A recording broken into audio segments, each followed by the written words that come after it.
we used to play in the TNCA division matches. This sportsmanship and team spirit we would be evident even in his sport even now. He makes his sport very lively and maintaining the same time the dignity and decorum of the court. We all would have said it in the recent news items on how he has been able to adapt to the virtual courts and disposed many cases even during the lockdown period. I'm sure you would all agree with me that this first generation lawyer turned judge is best suited to address us on advocacy and courtcraft. I'll request the learned judge over to you, sir. Good evening to you all. It's great to be again part of this webinar series. I thank the organizers for having invited me, and the topic that has been assigned to me today is advocacy and courtcraft. As you rightly said that I'm a first generation lawyer. My family had nothing to do with with law in terms of anything. So therefore, virtually, I have started from the scratch in this profession, and with the support of a lot of persons, lot of well-meaning and good intended persons, and with the grace of God, I have now adorned this Chartered High Court. So, getting into the topic, I would want to start by quoting the words in Munster versus Lamb. This Munster versus Lamb was extracted in the famous judgment of Sullivan versus Norton, where it said, if anyone needs to be free of all fear in the performance of his arduous duty, an advocate is that person. So it is that person whose progress is predominant in the mind of all of us. Therefore, all of us are trying to pitch in as much as possible in order to enable this advocate to excel himself by building up a good courtcraft in order to ensure his progress, in order to ensure his success in this profession. My young friends and other friends, you have entered into a profession which, according to me, is the best profession of all. I would put it even above a doctor. A doctor deals with a life. An advocate deals with the issues concerning the entire society, including doctors. Your responsibility is much more, and without a vibrant bar, democracy itself will be in peril. This profession therefore demands the highest degree of ability and integrity. Every bundle that is dealt with by an advocate or by a judge means a life of the person involved in that particular case, which is turning itself, or which is showing itself as a bundle before the advocate or the judge. So, my young friends, to start with, there will be no depth in opportunities insofar as two professions are concerned. One is an advocate, the other is a doctor. Till this earth survives, there are going to be disputes, there are going to be crimes, there are going to be conflicts, etc. And therefore, everyone who has got into this profession must be rest assured that they will get cases, and there is always a room at the top.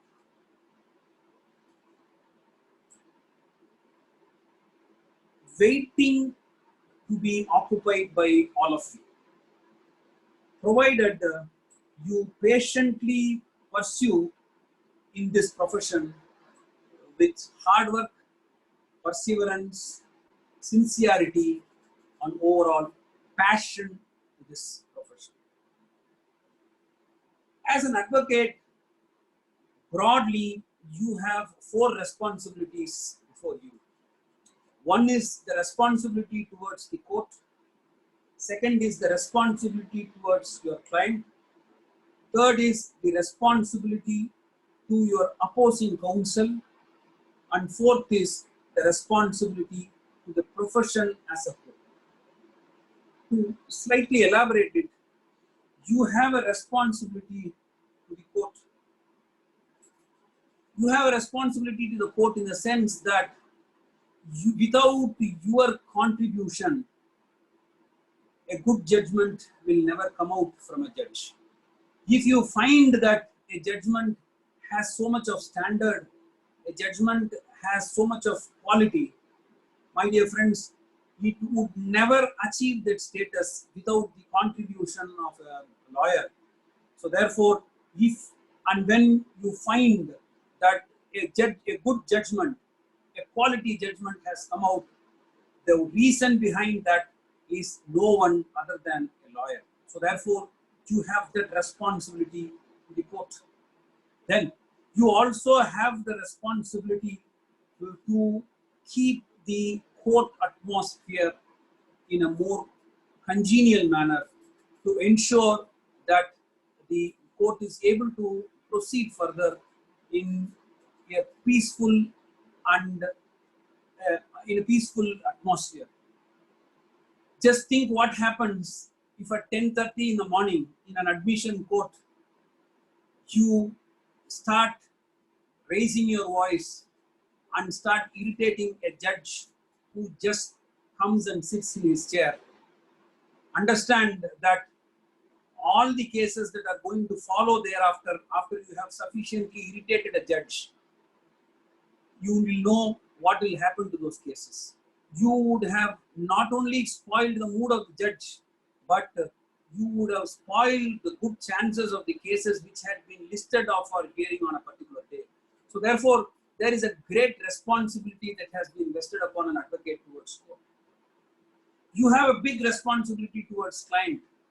As a junior advocate, you always have this perplexing question as to whether I should take this case in spite of knowing that I don't have a good case, or should I tell him that you don't have a case and drive him out.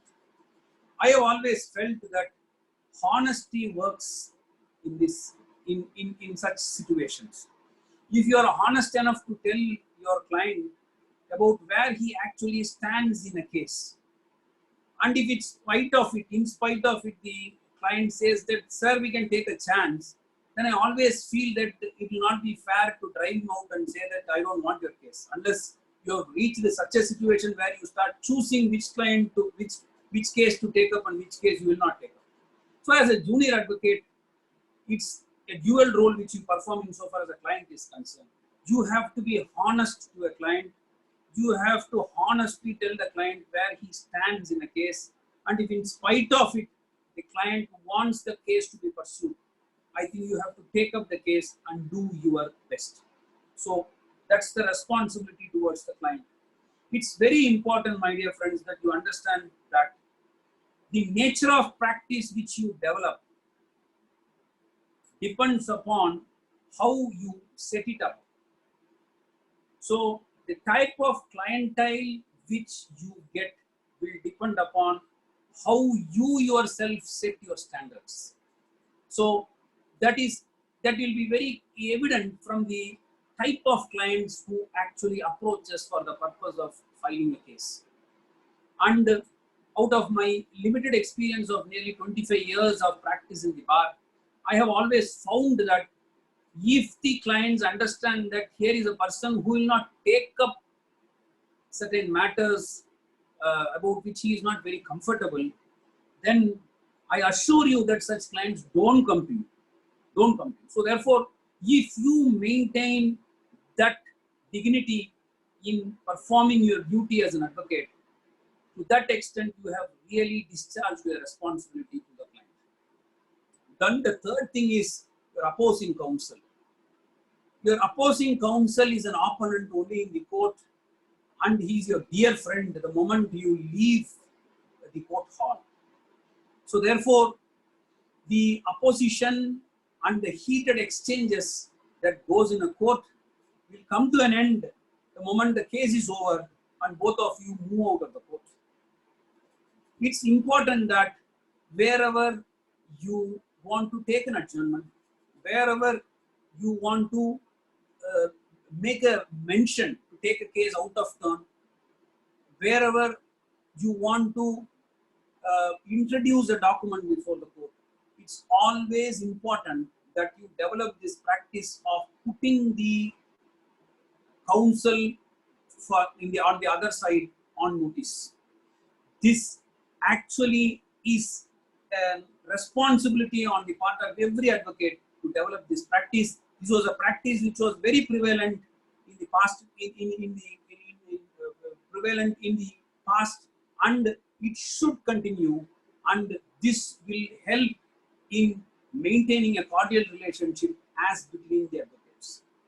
And the fourth one, which I said, was to the profession at large. So therefore, if all these responsibilities are performed by you properly, then the profession by itself will be really benefited.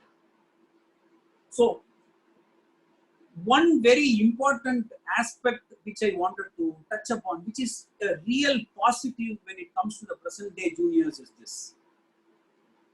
Persons in my generation or persons before me, if you see, most of them would have taken up this profession only by chance and not by choice at all. Since they did not get anything else, they would have ultimately taken this as the last one and they would have proceeded further in this profession. This has vastly changed now. Now getting a seat in a good college itself is becoming a real competition. Therefore, in most of the cases, I would say more than 95% of the cases, the students are taking up law more out of choice and not by chance. So therefore, since you are coming with that vigor into the profession, you have already set up a good base for yourself to really excel in this profession. So I would say that this is a big positive aspect that is present, that is in existence now, which is a clear advantage you all have than the one which we had in our generation or in the generation before me. So advocacy and courtcraft is an art which can be cultivated only through keen observation. It used to be nurtured through traditions and conventions and also good practices that used to be followed for years together, which were passed on from generation after generation. This always used to be passed on to the advocates through their seniors, through their immediate seniors. This great tradition and this relationship of senior and junior keeps dwindling right before our eyes. It has therefore become a duty. A duty has been cast on all of us who have put in a reasonable amount of practice in the bar to talk about this advocacy and courtcraft to all the young friends who are entering into this profession. I personally feel that there is no use in lamenting about the fall in the senior-junior relationship. And it's a fast-changing world. So therefore, it is bound to have a big change even in this profession also. Therefore, there is no use in continuously saying that this is dying. So therefore, therefore this profession is going to dogs. I don't agree with that at all. There is a change, a vast change that is happening. So therefore, there is bound to be a change which will happen in this profession also. So this major change that is happening is this relationship of the senior and junior getting dwindled. That does not mean that we have to sit and lament and not do anything. So that is where we are all trying to pitch in and try and educate, try and encourage these advocates to learn this advocacy and courtcraft. And that is the whole reason behind conducting webinars of this nature. So when I wrote this article, Advocacy, the Mantra of Success, which fortunately became a sort of success because it was published by Live and Bar and Bench. Pat came the question from one of the senior advocates, who is a well-wisher to me and who has a lot of interest in my welfare. He said, Mr. Anand Venkatesh, did you follow all that you had written in your article named as Advocacy, the Mantra of Success? I told him that most of which I had written there I had followed, but I realized its importance even more after coming to this side as a judge. So therefore, it gave me an even more wider perspective about this aspect. My dear friends, your first 5 to 7 years of practice sets your personality as a lawyer. Therefore, it is very important to bestow more attention to your formative years during these 5 to 7 years. I am honestly telling you that it becomes more difficult to alter this personality thereafter unless you are going to put in tremendous effort and you are going to consciously change yourself. So therefore, this formative years of 5 to 7 years about which I am speaking is very, very important and very, very vital in the life of an advocate. Understand that on a daily basis, you are going to deal with this man called as a judge. And whether you like it or not, this judge is a human being. Therefore, human psychology plays a very major part in the skills of advocacy and courtcraft. See, you have to be alert and good in reading human psychology. You must be able to read people. You must be able to present yourself in such a way that the person will listen to you. So therefore, since you are dealing with a human being on a day-to-day basis who is sitting as a judge, it's very, very important that you must always have this in your mind.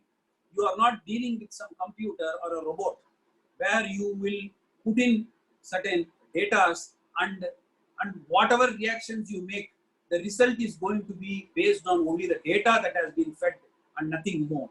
But whereas when it comes to a judge, it is not only the data that you feed into the judge, it also involves the emotions, it also involves the feelings, it also involves the attitude, it also involves the behavioral pattern of a judge. There are a lot of things which comes as a package when a judgment gets delivered, when an order gets delivered from a judge. So how do I start? I got into the profession. How do I start? First, it's very important that your outward appearance and your demeanor is focused. It gives a first impression to a judge. See, you have to pay a lot of attention on this outward appearance and demeanor. When I say the outward appearance, your clean and neat appearance before a court. Your demeanor, meaning your body language, the way in which you express yourself, all this makes a lot of difference. And that first gives the impression to a judge. See, your body language plays a very, very major role in the art of advocacy, more particularly during the formative years. More particularly during the formative years, and you cannot afford to have a body language which will disturb a judge. You cannot have a demeanor which will sort of irritate a judge. So it's very important that you initially focus on this.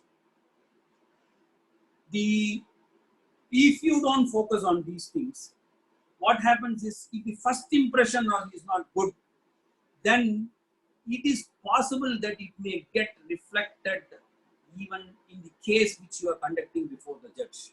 You may ask me whether the judge is going to be so sensitive that these small things are going to disturb him. That's not the case. I'm only saying that you are dealing with a human being. First of all, you have to keep that in your mind. You are dealing with a human being, and every human being is different. There are judges who will not care about your external appearance. They will not care about your body language. They will be focusing only on paper. But you cannot really come to a conclusion that all judges will be like that. Every judge is different. So therefore, as a basic fundamental discipline, always focus on your outward appearance and your demeanor. So the next thing about which I want to say is that judge is in a position of an authority, and you never breach that line of respect under any circumstances. This is irrespective of the fact as to how the judge is reacting to your case, or that the judge is disagreeing with your case. Whatever may be the situation, it's always important that you identify that Lakshman Rekha which you will not cross. See, the judge is only representing a chair, and the respect that you are showing is not to that individual who is sitting there, but it is to that chair. So you have to be very, very attentive when it comes to this. You must recognize that authority, the person has been authorized to decide a case. That is something you will have to bear in your mind, and therefore you should never cross that line. I am not asking you to bend down and concede to whatever the court is saying, or in terms of your demeanor. I'm not asking you to really bend down and do all that. But, and the other thing is, you are entitled to be respected as an advocate. You are an officer of the court. So therefore, you have to be given as much respect as that is given to the chair. But never give up, never cross that line when it comes to addressing the court. Just because the court is not in agreement with you, or the court is reacting in a way which you don't expect the court to react. So therefore, keep this in mind. Your performance in court is directly proportional to your preparation. If you have prepared well, you will perform well in court. It is very important to develop your drafting skills. Wherever I am asked to address, this is the first thing I do. It is very, very important to develop your drafting skills. If you develop your drafting skills, what happens is that it helps you in streamlining your thought process. When you draft, you don't draft or think like a scrambled egg. What you do is you streamline it. You put it in a particular order which will help the person who read it to easily understand what the case is.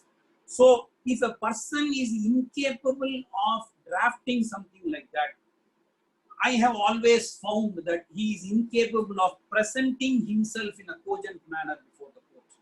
So therefore, it is very, very important that you develop these drafting skills at the formative years itself. Your drafting skills will depend upon the repeated hard work that you put up in drafting the plaint, in drafting the affidavits, in drafting the proof of affidavits, in drafting the legal notice, etc., etc. Repeated the way in which you repeatedly doing it will make you more and more and more and more at ease. You put you in ease, and it will make you more and more comfortable in putting forth your thoughts. So therefore, when you are good in your drafting skills, I always felt that as a natural corollary, your ability to represent before the court is also to that extent good. So only if you develop this skill well, you will be able to put yourself in an orderly manner, in a persuasive manner before the court.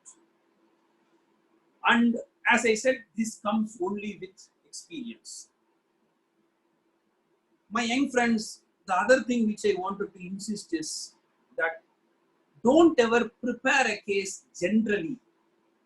You are not going to go and give some speech, or you are not going to go and give, you are not going to go and make some oratory before somebody. You are going to go and make your submissions before a court. So therefore, as a junior advocate, what is most important is that you must master your brief. You must master your brief, both on facts and on law. See, you have to note down facts. Before you go before the court, you have to note down facts. You have to note down the relevant documents which you are going to rely upon, if there are page numbers with page numbers. And you have to be updated on law on this issue.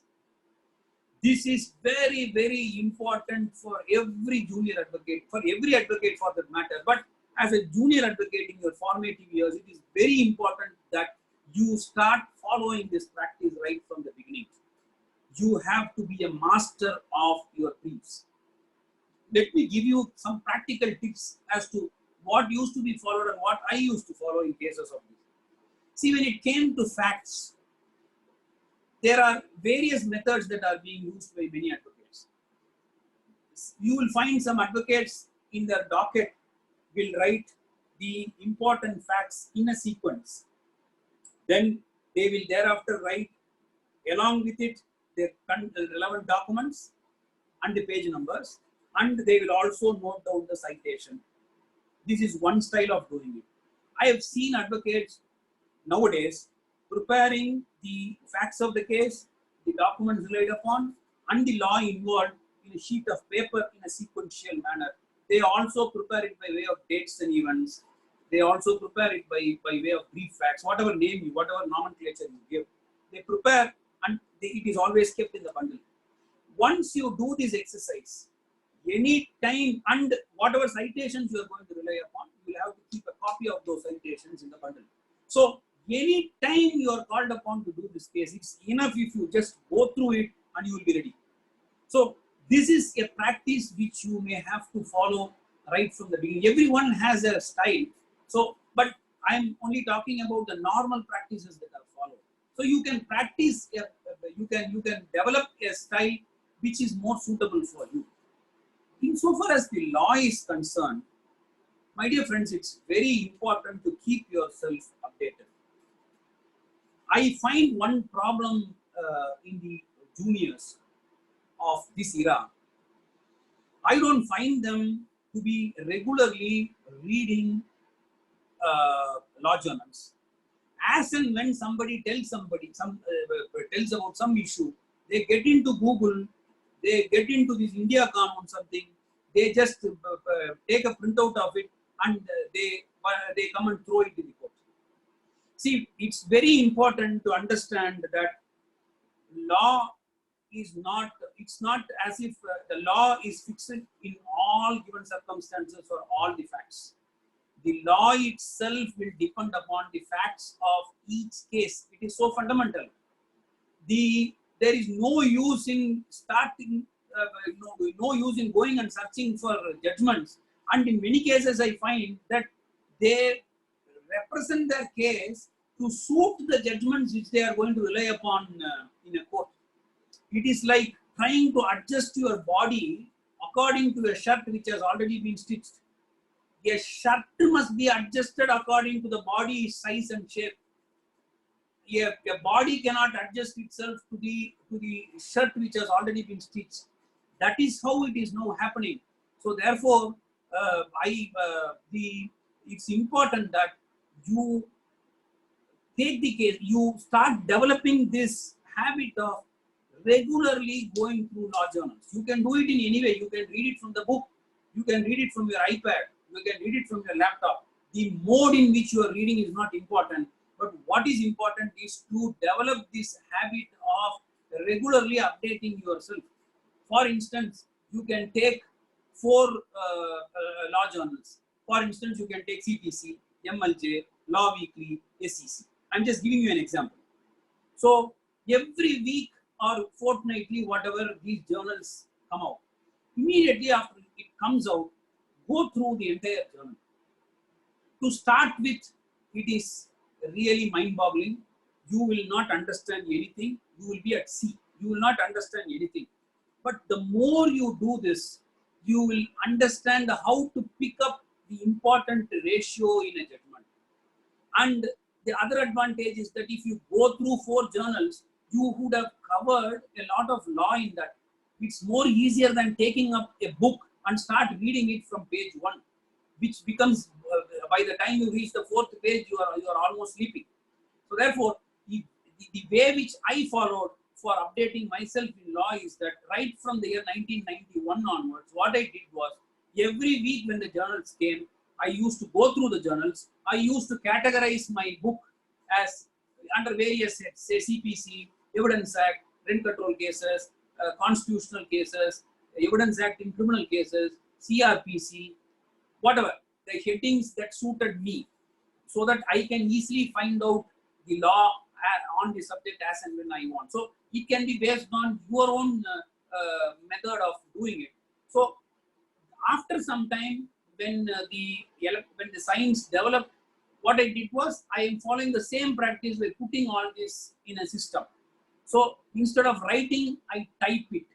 I try to do it myself, because that is one good way of keeping it, keeping the concerned citation or the concerned law fresh in your mind. If you yourself do it rather than asking somebody else to do it. So therefore, when it comes to updation of law, I feel that all of you must necessarily develop this habit of regularly reading the law journals and not to leave it even in a single week. You have to do this methodically, and it helps you. I'm telling you, it helps you in a very, very big way in updating, not only updating law, but in building up a lot of confidence in you. So therefore, friends, so this preparation of facts and preparation of law, I just thought I can share some of the practices that are followed. Then the next thing is, you always grab an opportunity, whatever is the form in which it comes to you. It can be by way of a mentioning before the court. It can be a small withdrawal of the case before the court. It can be by way of arguing a small application for impleading the legal representatives, etc. But when this chance comes, grab the opportunity. It's important that you grab every single small opportunity to make a representation before the court, because every representation before the court creates an impression in the mind of the judge. It's very important. It creates an impression in the mind of the judge. So earlier, judges used to identify the juniors through the office from which they are coming. Every judge will know when a junior comes and stands before a court or argues before a court from which office he is coming. So therefore, by the end of the day, even before the junior goes and tells what happened in the court, the senior by then had got the news. That was how it used to be.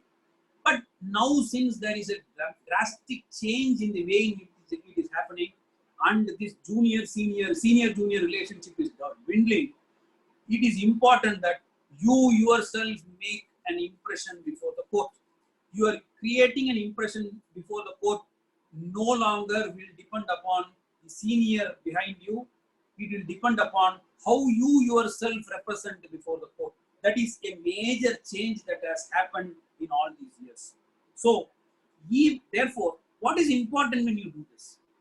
Even when you mention a case on behalf of your senior or on behalf of your friend, whatever it is, don't ever mention the case, don't ever open the mouth in the court without getting acquainted with the main issue that is involved in that case.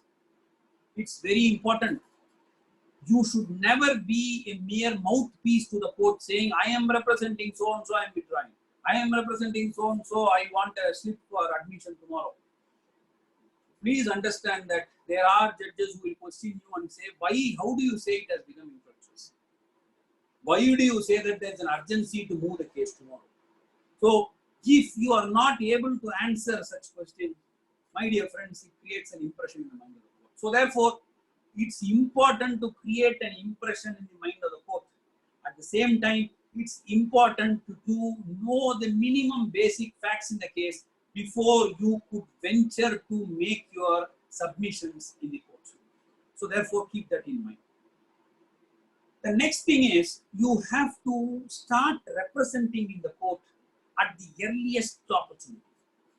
Never postpone it. It will be difficult for you to go before a court and argue. You will be baffled. I understand it. And all of us were baffled. Most of us were blabbering before court. Most of us were thrashed. Most of us were sort of poo-pooed by the judge. All that happened. But don't care about all those things. Today, honestly, I am saying that most of the judges, I would say almost all the judges, are very, very considerate with junior advocates. The judges understand the problems of the junior advocates. The judges understand the change that has happened in this profession. Therefore, you can be rest assured that almost all the judges are very considerate with junior advocates. Keeping this in mind, it becomes very important for you to start representing before the court at the earliest opportunity. See, if you make mistakes, judges tend to condone your mistakes. You would have found that in the court itself. They tend to condone your mistakes. You would have found the judge asking, what is your standing in the bar? And the junior says 7 months, 1 year, 2 years, etc. The court will say that good that you made an attempt before the court, and so the court will condone the mistake. But what is very important is that the more you try to delay the representation, the more is your standing in the bar. So what happens is that when you make a mistake or commit a mistake before the court, and the court comes to know that you have already put in 5 years of, the court will say that what is that you have not even learned anything in the last 5 years. So condoning the mistake becomes even more difficult as your standing in the bar increases. So it becomes very important for all the advocates, junior advocates, to start representing in court at the earliest opportunity. And keep this also in your mind. Once the court points out a mistake in you, never repeat that mistake before the court. Try to change it, try to consciously work on it, and ensure that you do not commit this mistake again. That becomes very important. Just because you are a junior advocate, it is not a license for you to continuously keep committing mistakes before the court. Once a mistake is pointed out, it is your duty to change yourself, to ensure that you don't again commit such a mistake. So, the next thing which I wanted to tell you is that the language skills before the court. See, it's important that you improve your language skills before court. I am not asking you to make a speech or give a oratory before the court. That's not what is expected, and that is something which should never be done before the court. What I am saying what I mean when I say that you will have to improve the language skills, I'm saying that you will have to develop vocabulary. You will have to develop vocabulary, and how can you do it? You will have to read a lot of books. You will have to keep reading varied subjects. You will have to see how things are being put in a sentence. These things does not automatically come to anybody. For very few it comes, but for the majority, it is something which has to be developed. So developing the vocabulary is very, very important, and it will develop only if you start reading a lot of books on varied subjects. Don't become a boring person by again and again just confining yourself to law. Law is only a small part of, and there is something aware, there is a huge material that is available in this world where you can read literature, you can listen to music, you can read about science and technology that's happening. That there are lots of things that are happening, and particularly, my friends, as an advocate, you cannot afford to confine yourself to law. You have to be a jack of all masters, all subjects. It's very important that you create an interest in multifarious fields, and that's the only thing which will keep you much well-versed. So it's very important that you develop communication skills. A communication skill goes a very, very long way in making you successful before a court. I have personally seen some advocates who are really knowledgeable, who are very good in law, but if you ask them to come and represent before the court, their thought and their words will not match. The thoughts will be even more faster than their words, and ultimately you will find that they had not made an effective representation before the court, or they have not put before the court what was actually running in their mind. So therefore, this communication skills become very important, and this communication skills does not come overnight. It comes only with regular practice and experience. So next thing you will have to understand is that I started saying that you are dealing with psychology, human psychology. Please understand that each judge is different. Some judges read the bundle thoroughly and come. Some judges think that they should hear the matter afresh from a counsel, and they should not read a bundle because they think that they get predetermined, etc. So each judge has a different angle. So you have to know how much of facts must be presented before a judge. You cannot be presenting facts in the same way before all judges. Please understand this. You might have prepared it in a particular manner. You might be thorough with everything, but then that's not enough. Next comes how much of facts are you going to put forth before the court. It depends upon the judge who is sitting there. It does not stop there. It will depend upon whether you are doing an admission. It will depend upon whether you are doing a small application, CMP, IA, etc. It depends upon whether you are doing a final hearing. It will depend upon whether you are arguing a bail matter before a criminal court. It will depend upon where you know that you do not have a good case and you are only sort of, it's a mercy plea that you are making before the court. See, in all these cases, the way in which you project the facts before the judge will completely vary.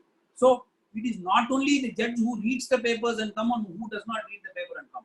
It also depends upon what is the nature of stage of the case which you are arguing before court. So therefore, you have to understand this, and this is very, very, very important. Please carefully see how the senior advocates are doing this in court. That's the only way you will get an idea as to now whatever I'm saying will sound like a theory to you. But with this in your mind, if you go now and keenly observe in the court as to what the senior advocates are addressing, how they are doing an admission, how they are doing a final hearing, how they are doing an application, how they are arguing a bail petition, etc., and how they are managing the court when they find that there is no case, but they want to project that the client is in such a bad shape that some mercy can be shown by the court. See, it all depends on your voice modulation. It depends upon how you put it. All that you will be able to learn only when you are very attentive in court. So, putting forth the facts itself is an art. So, the next thing which I want to say is that if you are the petitioner, it's important that you put forth the facts, you bring to the notice of the court the documents that are relied upon in order to substantiate those facts, and also wherever necessary to bring to the notice of the court the substantial law involved and the case laws, if required, underline that word, if required. It cannot be a case law diarrhea in every case. It's not necessary that you have to rely upon case law in every case. It's important that you put forth the facts. It's important that you put forth the documents relied upon to substantiate the facts. It's important to explain or to argue the substantial law that is involved in this. If it is necessary, to also cite the case laws. So this is the way you do it when you are a petitioner. Please have one thing in your mind. You have to then and there meet the points that have been taken by your opponent in advance. You have a counter affidavit, a written statement, a reply statement, whatever name you give it. So it's important that in the course of arguments, you have to meet those points also. If you do that, to that extent, the sting in the arguments of the other side gets considerably reduced. That is why the people, very senior advocates used to say that anticipation is one of the most important criteria for a good advocacy skill. You have to anticipate well on what facts is going to be put against me by the other side, on what law is going to be put against me by the other side. Your preparation must be this consummate preparation. It's very, very, very important. Word of caution. Never miss even a single fact that is adverse to you. I am again repeating, never miss even a single fact that is adverse to you. It will be very, very damaging if your opponent points out that adverse fact. Once that happens, it creates an impression in the mind of the court. You always keep this in mind. Then, it's important that after having said all this, it's important that you develop this capacity to reach the judge's mind. A very famous expression. You always reach a judge's mind. There are equity-based judges. There are technical and traditional value judges. There are judges who are very law-oriented, who will be more interested on case laws, etc., etc. There are relief-oriented judges who will be more concerned about what relief I have to do. So there are different varieties of judges. You have to understand which type of judge you are addressing. So it becomes important for you to reach the judge's mind. It's very, very important. You can be able to understand all this only if you are attentive in courts. You have to be really sharp in courts. You have to sit and see what comes out of the mouth. What is that the judge is expecting? What is his orientation? What is he saying? Is he more equity-based judge? Is he more a relief-oriented judge? You will have to understand. You will have to read, because you will have to encounter them on a daily basis. So it becomes important, very, very important on your part to develop this skill, to reach the judge's mind. See how the seniors are managing to put forth their case before various judges. See how they are able to really put the same fact in different ways before different judges. It's an art. You will have to keenly observe it and understand it, because at the end of the day, any successful practitioner who has really made it big in this profession, you will find that they have this quality of reaching the judge's mind. You have to develop that skill. And it's important that you must always be with the court when you argue a case. You should never interject whenever a judge is addressing you. This is one more thing which you have to develop at a very formative stage, or else it becomes very difficult to develop this characteristic at a later stage. Interjection when a court is addressing you is something you have to completely avoid. You should never interject the court. Whenever the court addresses you, you have to just keep shut. You have to just keep mum and listen to what the court is saying. It's very, very important. It has a major psychological impact in the mind of the judge when you listen to him or her like that. Then, if it is possible for you to answer the query that has been posed before you, well and good, do it then and there. It's important that you do it then and there. Or else, you can politely tell the judge that you will definitely address this query as and when you address a particular issue to which this query has a lot of relevance. So it's important that you just do not brush aside the query that was made by the judge. You may feel that the query that has been made by the judge is so irrelevant and it will have nothing, but you cannot afford to brush it aside, because as I told you, the person who is going to decide the case is sitting there and he is putting forth a query to you. Therefore, it becomes important for you, whether you like it or not, to listen to what he is saying and give an answer then and there, or politely tell him that it will be addressed as and when the issue relevant to it is being argued before the court. This becomes very, very important. Unless and otherwise you make the judge understand the case, no amount of oratory is going to help you in this case. So therefore, it's very, very important that you follow this practice meticulously. Then, please understand this. You are in a given day dealing with 3 or 4 judges, 5 judges in a day. But a judge is dealing with 100 advocates in a day. A judge is dealing with heaps and heaps of papers in a day. You complete your case, you move to the court. The judge is dealing with hundreds of advocates and heaps of papers, and he is sitting in the same place throughout the day. So therefore, give that benefit to a judge. It's important that you put yourself in that position, and then you will understand what is important, how you should not be viewing the judge's mind from your point of view, and you should really put yourself there and imagine. Then you will understand why things are not going in the way you want. The judge is dealing with a lot of cases. He is dealing with a lot of advocates. He is dealing with a lot of issues on a given day. So therefore, it's a combination of a lot of things that keeps acting in the mind of a judge.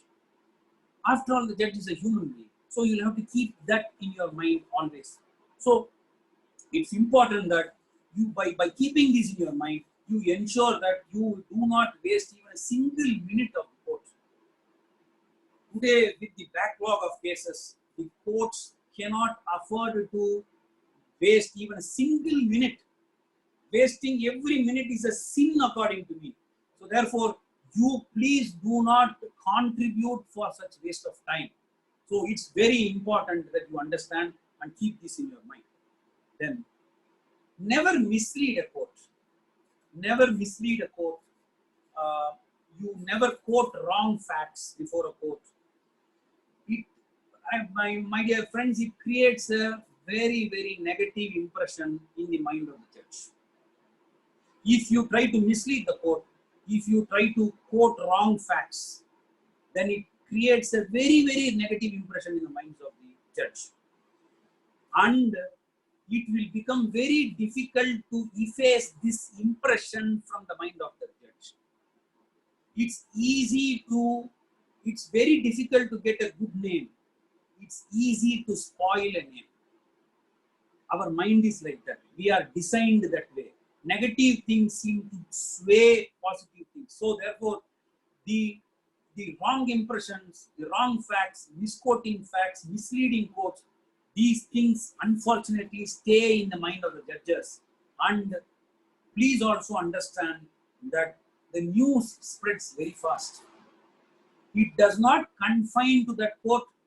It's possible that you would have done this in 2-3 courts, and judges are also talking a lot of things among themselves, and this could also be one of the subject matter of the discussion. So therefore, by doing it, you are not only spoiling your reputation before the concerned judge, you are spoiling your reputation across. Please always bear this in mind. Never build up a character where you are known for misquoting, you are known for misleading quotes. Never build up that character. Start avoiding such a thought in your formative years itself. I am telling you, a good reputation in the court really helps you in cases where you have a 50-50 chance. Really helps you in a case where the court wants to give an interim order to tide over the situation for that particular time in order to help a person who is really in difficulty. These good impressions that you have created in the minds of the judge will really act in the mind of the judge in cases of that nature.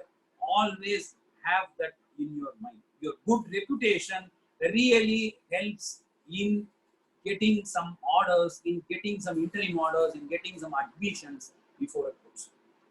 Then, the next thing which I find is that you can never force a judge to pass an order. Never develop that habit. Don't force a judge to pass an order in the way you want him to pass. It will never happen. Don't develop that habit. Rather, you have to be more persuasive. You have to be more skillful in convincing the judge. And ultimately, you must make the judge pass an order in the way in which you want it to. So, there are two things. One is trying to thunder upon the judge, trying to bombard the judge, trying to bamboozle the judge by making him pass an order in the way you want to. It never works every time. It does not work in a longer run, and you will only be spoiling your reputation. That this has nothing to do with your persuasive skills. Persuasive skills and your convincing capacity is something different from you forcing the judge to pass an order. These two things are very, very, very different. And this also you will find before the court. You will, if you keenly notice before the court, you will find advocates of both categories. And I would always advise you that you should fall in the later category where you should be persuasive. You should be able to convince a judge and then make the judge pass an order which will be pass an order in the way you want it. Then please understand that the result in a case does not always happen in the way you want it to. Therefore, if a result happens in a case, a result comes in a case which is not in line with what you actually thought when you argued the case, try to gracefully take that result. And you work out your remedy in the manner known to law. Please do not develop this habit of bad mouthing about the judge, about openly commenting about the judge in the corridors, openly commenting about the judge to your client. Never resort to all these things. Please understand that there are ears to the walls. Don't be under the impression that all these things do not come to the knowledge of the judges. And even as a practice, it is not a good practice to that you can always have your opinions on an order. You are always entitled to criticize an order in the by trying to read it with the law.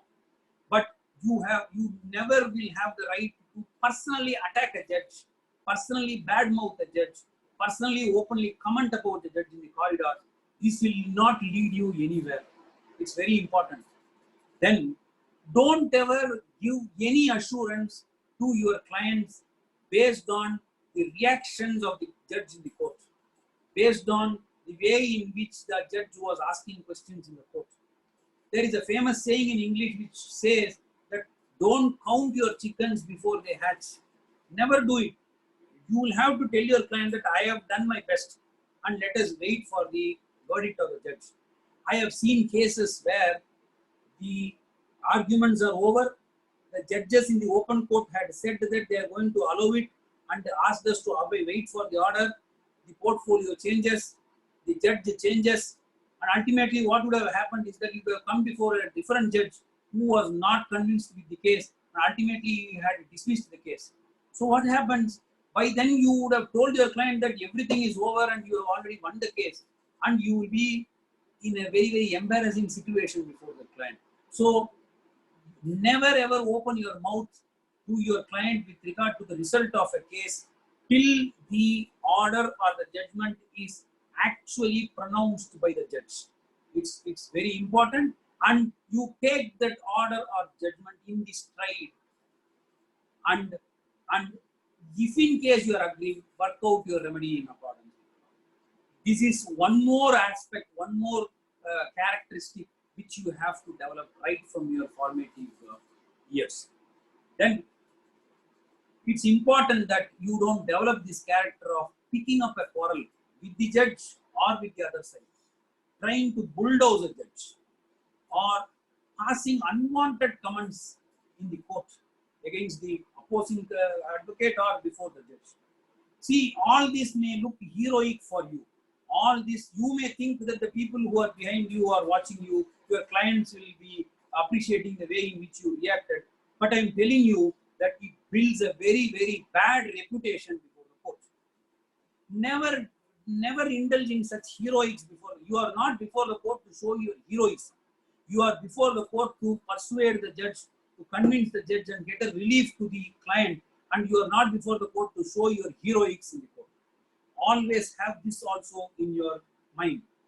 Understand that that is not the last case which you are arguing before the court. You have to come to this court on a daily basis. You have to present your court case before the judge.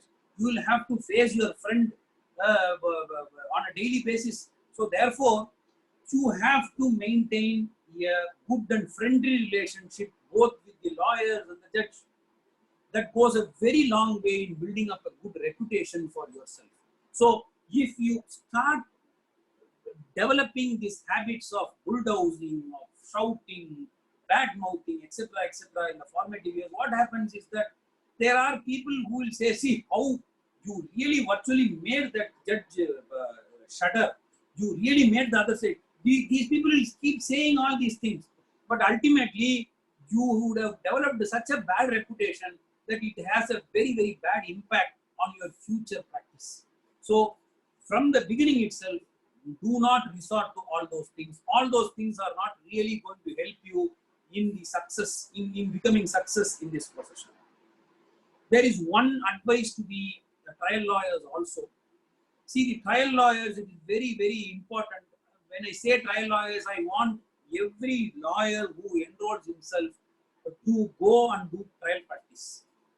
Please somehow take up trial practice, be with a senior who does trial practice. It's very important that unless and otherwise you do a trial practice, according to me, this is my opinion, you are never a complete advocate. Without doing trial practice, you will be very weak in procedural law. You will be very weak in evidence act. You will be very weak in reading the minds of people. What does a trial involve? The trial involves examination of witnesses. What does a cross-examination involve? Cross-examination involves you trying to bring out the truth out of a person who is lying before a court, who is a tough person from whom you cannot get an answer. The more you start developing the psychology of examining the witnesses, to that extent you become a very sharp person. To that extent you also become a very complete advocate in every way. So it's very important that when you start the practice, you always try to take up trial work. Whatever work comes to you, take up trial work. I'm not saying that you'll have to confine yourself to the trial court. Even if you do cases before the High Court, it's important that you parallelly keep doing trial work. That's very, very, very important. And while doing trial, please always keep in mind that you are not there to threaten witnesses. You are not there to insult a witness. You are there to get out the right answer to ensure that your client succeeds in the case. You are not there to go and fight with somebody. That's not the purpose. Your client may feel great if you put some nonsensical questions in the course of cross-examination, but that is not going to help you in the case at all. And try to keep your cross-examination as short as possible. Try to get into the core by asking the right questions in the cross-examination. Because by wasting time, by dragging the cross-examination for 10 to 15 pages, I'm telling you, you will never be a good trial lawyer. So therefore, what is important is that you'll have to build a reputation. You will have to you will have to you will have to do the duty to your client, and at the same time you should not try to bring the institution down by insulting the witnesses, by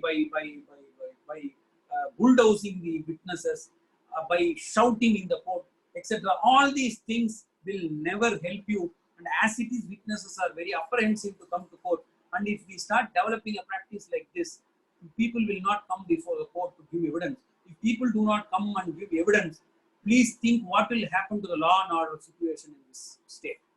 So therefore, it's important for the trial lawyers to develop that decorum. Be attentive, see the way in which the seniors are cross-examining witnesses. See how the judge is addressing the witness. See how a tricky witness is trying to evade questions. You have to focus on all these things. There is no use in showing your heroics in the name of trial. So this is one piece of advice which I wanted to give to the trial lawyers.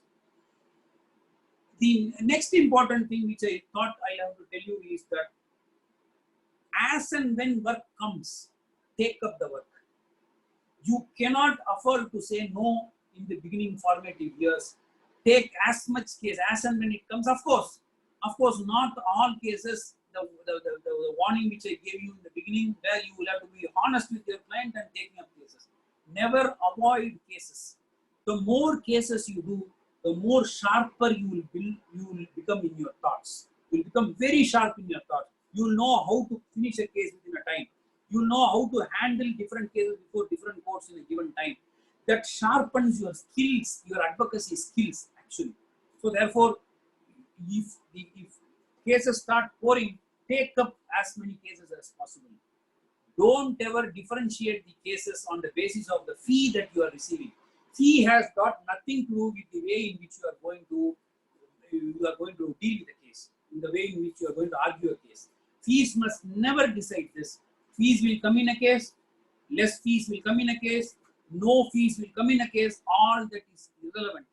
Even when I was practicing, as a personal experience, in a case where I argued before Justice K.P. Subramaniam, in a case where I did not receive even a single fee, but due to the passion I had, I argued, made a big argument for half an hour, and ultimately the case was dismissed. But please understand what happened thereafter. Thereafter, 2 cases later, there was a petition filed where the judge wanted to appoint an advocate commissioner. He was just looking through the court. He saw me. He said that you are the advocate commissioner in this case.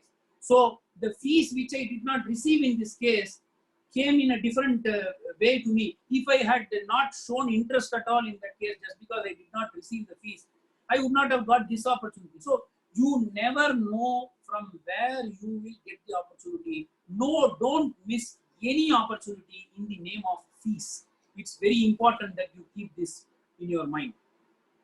The last thing which I want to address is to the lady advocates and my sisters. See, the society is fast changing.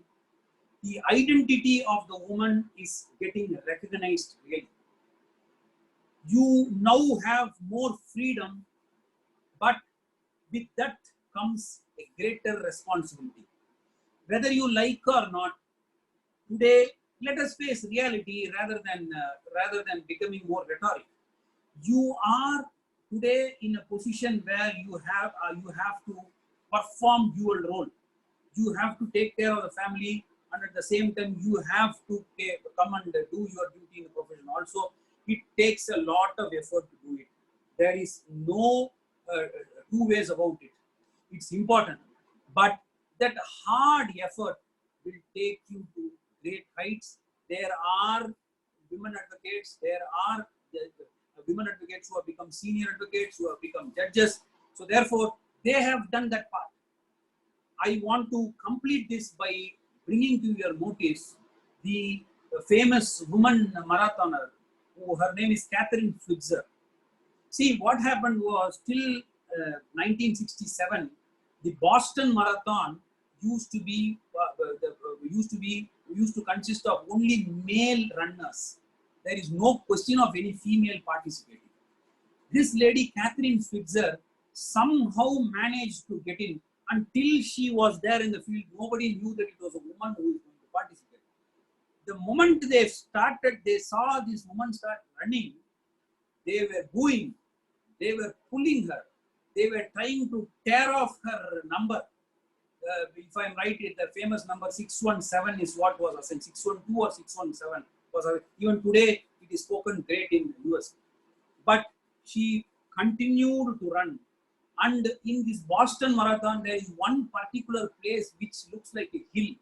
And this is a place where most of them stop because they will get exhausted and they will not be able to move any further.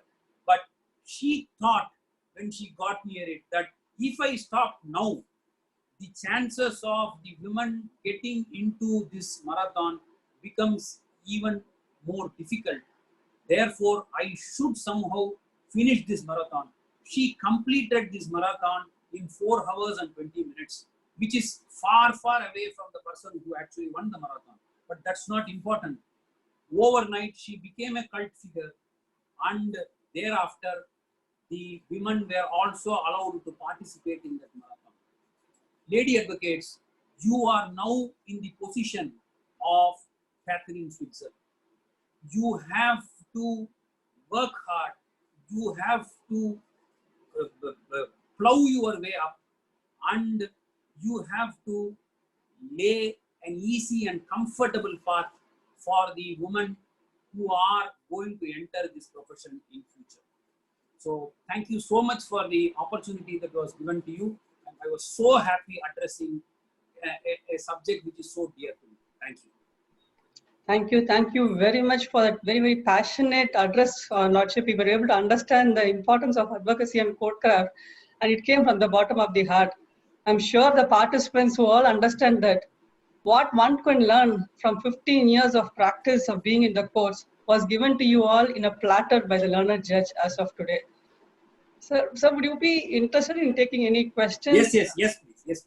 Participants, if you want to give any questions, if you have any questions to the learned judge, please raise your hands. We'll unmute you and then you can ask the question directly.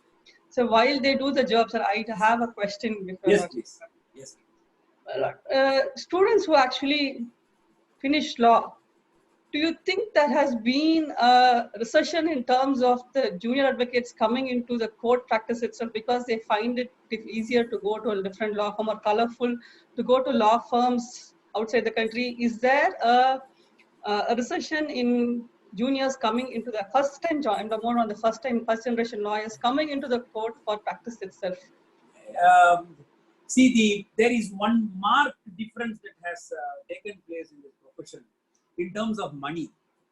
See, the problem was that when we entered, or our previous generations entered, money was never any advocate. I can tell it to you with all confidence. Money was never in their mind, and in fact, I'll have to tell you from my personal experience that my wife is also an advocate. When we got married in the year 1997, she was getting a stipend of 750 rupees and I was getting a stipend of 750 rupees. We never even thought that this is what we were actually getting. But what was driving us was that passion towards the profession, which ultimately had brought us to this state. So what is important for the junior advocates to be informed, even at the time when they are doing the course and at the time when they are getting into the profession, is that money is not going to come to them for the initial 5 years at least. Sure. They must bear this in their mind very, very clearly. If they attempt to earn money during these 5 years, let me honestly tell you, they may have to adopt some different practices for doing it. If they adopt different practices, in a long run, they are going to fall down in a deep pit. So therefore, what is important is that if you have money in your mind, the moment you join this profession, you will not get it.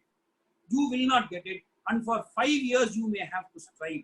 But what is important is that as you move along, you reach a stage where even if you don't want people come and pour money at you, that is the state to which you can go. Therefore, this is a profession which involves the passion, and money is always secondary. This is something which has to be inculcated in the minds of young advocates. Sure. Thank you very much for that. for that answer. So I have one more question. Sorry, before I go, you had actually told us that you should be a jack of all trades, learn a lot, don't get stuck to one thing.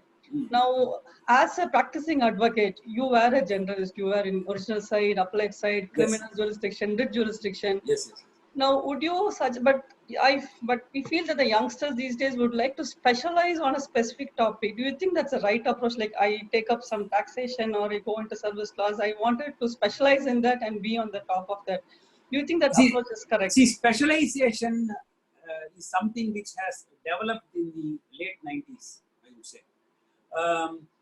Even if you look at doctors, if you look at doctors of my generation or the previous generation, you will always find family physicians. You will always find general doctors only. Right.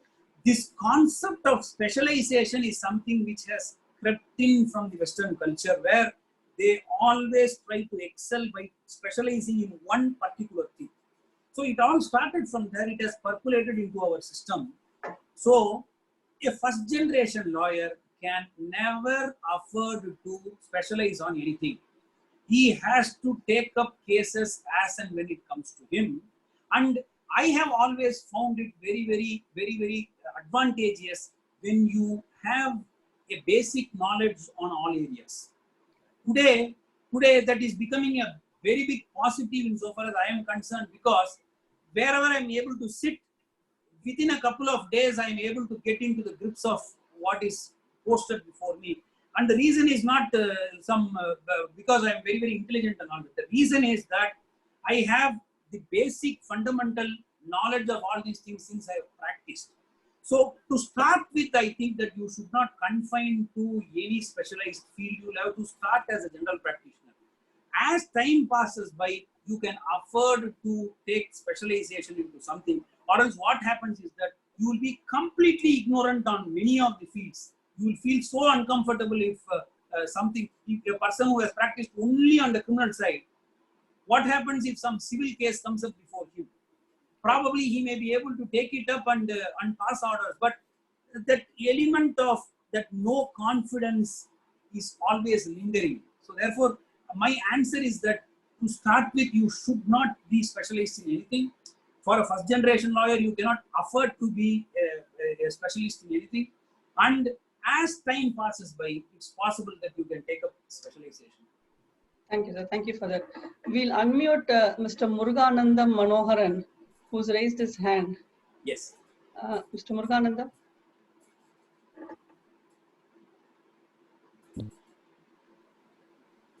Yes, Mr. Muruganandam. Yes, Muruganandam. So, I'm very thankful to pay for this effort, Lordship. Yes. Lordship, I want to view on government leaders. Sir, sorry, your audio is not very clear. Mr. Muruganandam, your audio is not very audible. Can you again repeat the question? I'm sorry, Lordship. Yes. I'm a. Yeah. Now you are. Lordship, first of all, I'm grateful to Lordship to taken this effort, Lordship. We are very thankful to Lordship. Thank you.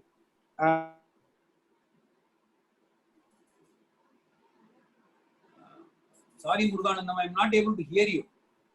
Sir, I think we've dropped him. We'll probably get back to him once he's back. Yes. We'll unmute Mr. Karunakaran T, who's raised his hand. Yes. Good evening, Lordship. Yes, Mr. Karunakaran. Yes, Lordship, please advise the advocates appearing before the police station, the guidelines, because the Lordships are aware the Lala Tenant problem, where the juniors appear before the police. Because what is the guideline Lordships appearing before the police station? See, basically, you are talking about advocates who are specialized or who are practicing on the criminal side. See, what happens is that advocates who are practicing in the criminal side, the case they have to involve themselves right from the time an FIR is registered against their client. So therefore, it sometimes becomes important for them to safeguard the interest of their client, and Sometimes it makes them go to the police station also. What is to be kept in mind is that the basic duty of an advocate is only before the court and not in a police station. So what happens is that if the advocate gets into a police station and a simple talk turns itself into a horrible fight, what happens is that it is not good for both the institutions. Whatever you want to achieve for your client is something which you can achieve before a court itself, because the Code of Criminal Procedure covers everything. You have a wide jurisdiction under 482.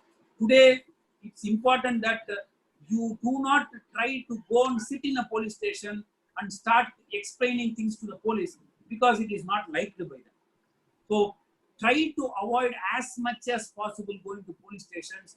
Try to achieve the same thing before a court. You are filing a lot of things. You are saying not to harass. You are saying register my complaint. And if there is an illegal detention, you are filing a HCP. There are lots of avenues that are open to fight before a court. So as much as possible, never try to go and sit in a police station and start arguing with the police. Yes, but only any guidelines is the in Supreme Court regarding the Advocates Act or any Supreme Court guidelines regarding. See, most of the times, sometimes preventing advocates affect.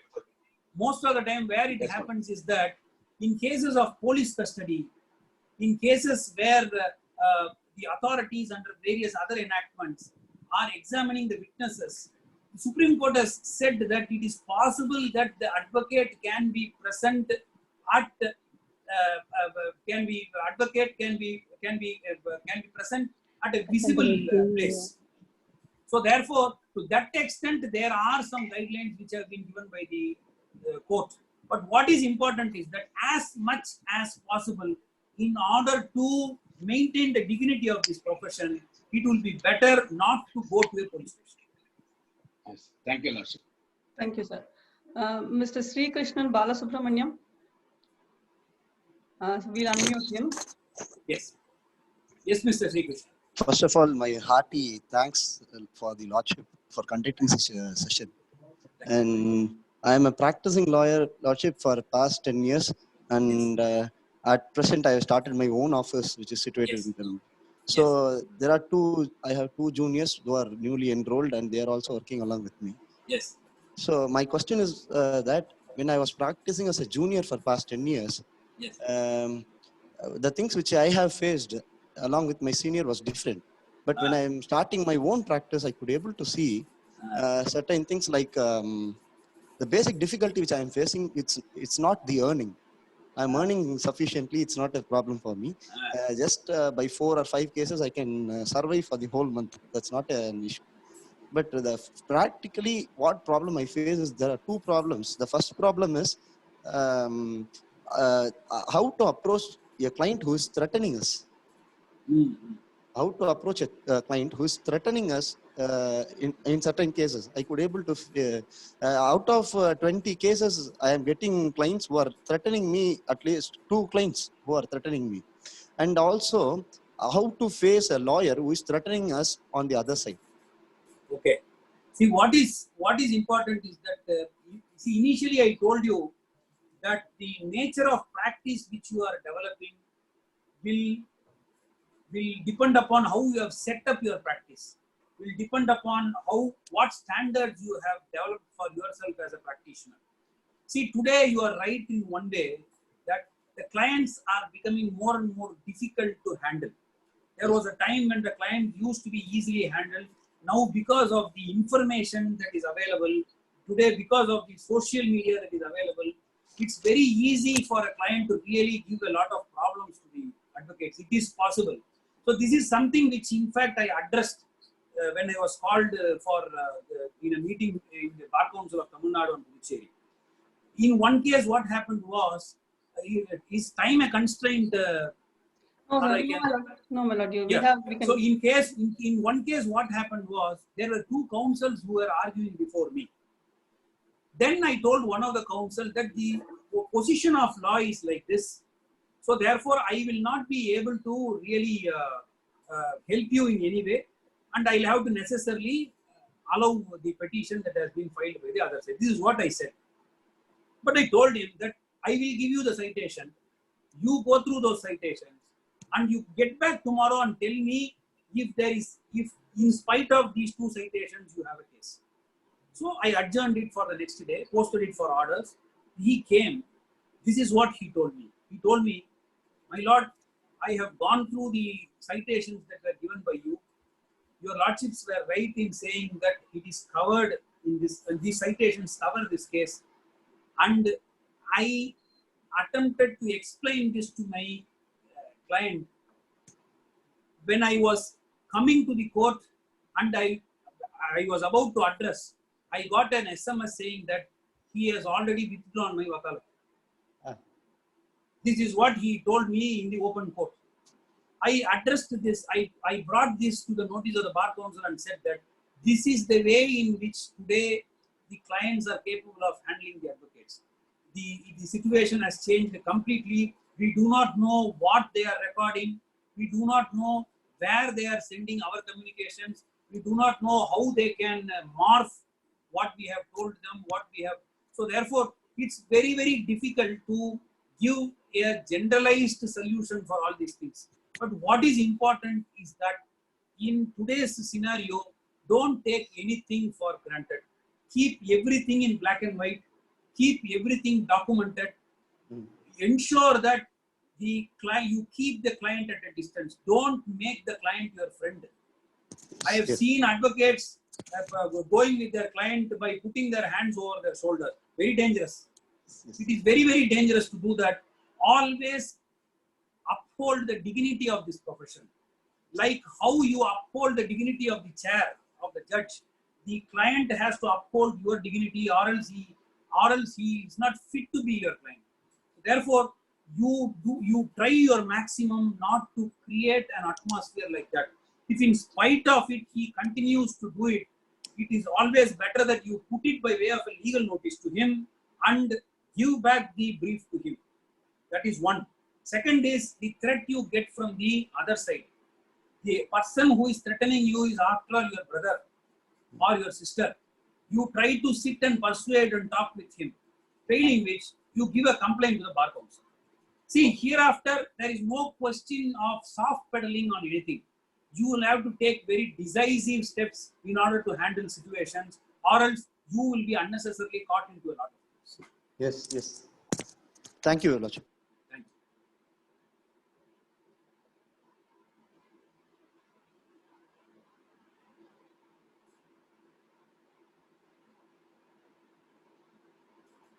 Is there any other question? Yes, sir. I think there's one last question. Yeah. And I think with that, we can end the session. One, Mr. Hari G. Ramasubramaniam has raised his hand. Yes. Mr. Hari? The audio, yeah. Yes. Yes, Mr. Hari. Once again, it is a wonderful session, my lord. Single-handedly, have created a revolution of these webinars and wonderful interactions. We are really thankful for that, first of all. I joined the session a bit late, and I think I missed the most beneficial part of things. But my lord, I think they'll be putting it in YouTube, right? YouTube. Yes, we will. Yes, my lord. The question what I had was one particular character of your lordship, wherein whenever any citation has been any particular issue has been pointed out in the court, immediately your lordship picks up the iPad and comes out with the citation. I just wanted to know what is the secret of maintaining this citations, the research work that we are doing, because what happens is whatever research we are doing, we end up creating 2-3 journals for it, one in the computer, one in the the book. We end up losing much of it. Searching for it becomes a more Herculean task than doing the research itself. Yes, so how do you how do you maintain as I in fact I touched upon this issue when I said that an advocate must be thorough with the facts and also must be thorough with the updated law. When I said the updated law, I in fact gave a sort of a tip. See, the way in which I used to do it is that I'll repeat it, no problem at all. The way in which I used to do it is that I started reading journals right from the year 1992 onwards. So from 1992 onwards, the habit which I had was that wherever the weekly journals started coming, I will read all those journals. To start with, I will not understand anything, as it happens to any junior. But as I continued with this habit, I started understanding the main issues that are involved in each case that was decided. So I by myself started segregating it into different heads. For instance, on the civil side, I would segregate it as CPC cases, Evidence Act civil cases, rent control cases, specific relief cases, transfer of property cases, etc. etc. On the criminal side, I will segregate it as criminal procedure code cases, Evidence Act criminal side cases, NDPS cases, HCP cases, etc. etc. My list was very big: labor law, service law. Since I was whatever came, I was doing. I was having this wide heading. So initially, what I used to do was I used to write. So whenever it comes, if there is a law for the first time I am seeing, I will write the provision. I will write the law. If it is a repetition, or if there is a modification, or if there is it has been followed, I will write it as an addition in the same place. So I will leave some space for everything.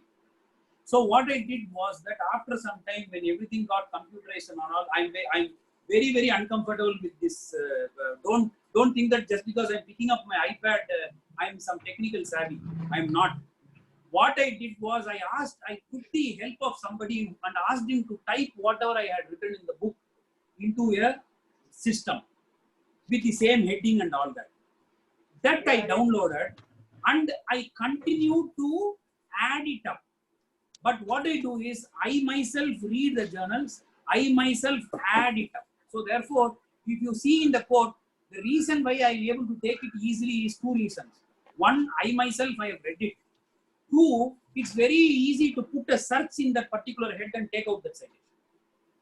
So therefore, people think that I'm doing some magic. I'm not doing magic at all. This is what I have been doing. So therefore, for me, this came very handy. This practice came very handy. But one thing is very important, that you should do this every week when a journal comes. You should not leave it at all. It must be so you must feel so passionate that when you come on Monday to the court, and if you have not read that journal, you must feel restless. I feel restless. So this is how I do it. Thank you, my lord. Thank you. So thank you very much. I don't think the words thank you would be of, will give the importance of what we would like to tell you for this kind of session. Of course, participants, we will be loading it in YouTube. And I think once in a year, we should keep hearing this advocacy and courtcraft. So we keep improvising on ourselves and be in touch with it all the time. So it helps us all the time. So with your Lordship's permission, before I close, I would just like to make a few announcements regarding the upcoming programs. Yes. So participants, we will be having a session on the next 4 days to come, where learned judges from the sitting court, currently sitting, will be addressing us purely only on courtcraft, advocacy, and non-legal topics. So please take the benefit of it. I'm sure you would have understood at how it was this today. And tomorrow we have learned judge, Honorable Mr. Justice R. Subramaniam, now addressing us on professional conduct, advocacy, and ethics. So we hope to see you all there. And thank you, my lord. This has been a fantastic session, which we will be cherishing for a very, very long time. And we hope the courts open soon for us to put into practice all that we have learned today. Thank you very much. Thank you so much. Thank you very much. Thank you.